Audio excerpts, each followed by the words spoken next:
ഗ്ലാമറിനെ കുറിച്ചുള്ള പരസ്പര വിരുദ്ധ നിലപാടിന് തമന്ന ഭാട്ടിയയ്ക്കെതിരെ വിമർശനം. തെലുങ്ക്, തമിഴ് സിനിമകളാണ് തന്റെ വിജയകരമായ കരിയർ രൂപപ്പെടുത്തുന്നതിൽ നിർണായക പങ്ക് വഹിച്ചതെന്ന് തമന്ന ഭാട്ടിയ പലപ്പോഴും തുറന്നു പറഞ്ഞിട്ടുണ്ട്.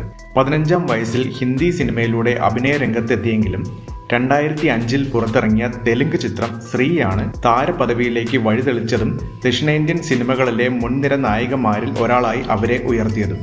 എന്നാൽ അടുത്തിടെ നൽകിയ ഒരു അഭിമുഖത്തിൽ ദക്ഷിണേന്ത്യൻ സിനിമയെക്കുറിച്ച് തമന്ന നടത്തിയ പരാമർശങ്ങൾ ചർച്ചയാവുകയാണ്. ദക്ഷിണേന്ത്യൻ സിനിമയിൽ നായികമാരുടെ വിജയത്തിന് ഗ്ലാമറിന് പരമ്പരാഗതമായി വലിയ പ്രാധാന്യമുണ്ടെന്നും നായികമാരെ ഒരു പ്രത്യേക രീതിയിൽ അവതരിപ്പിക്കുന്നതിൽ സിനിമാ മേഖല ഏറെ ശ്രദ്ധ ചെലുത്താറുണ്ടെന്നും അവർ പറഞ്ഞു.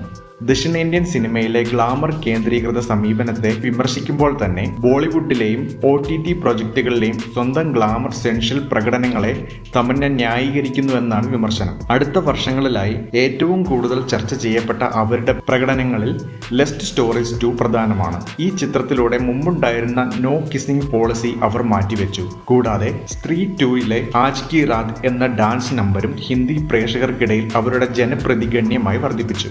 ദക്ഷിണേന്ത്യൻ സിനിമയിലെ ഗ്ലാമർ കേന്ദ്രീകൃത സമീപനത്തെ വിമർശിക്കുമ്പോൾ തന്നെ ബോളിവുഡിൽ സമാനമായ ഇമേജ് നിർമ്മാണ അവസരങ്ങളെ സ്വീകരിക്കുന്നത് പരസ്പര വിരുദ്ധമായ നിലപാടാണെന്നാണ് വിമർശകർ പറയുന്നത്.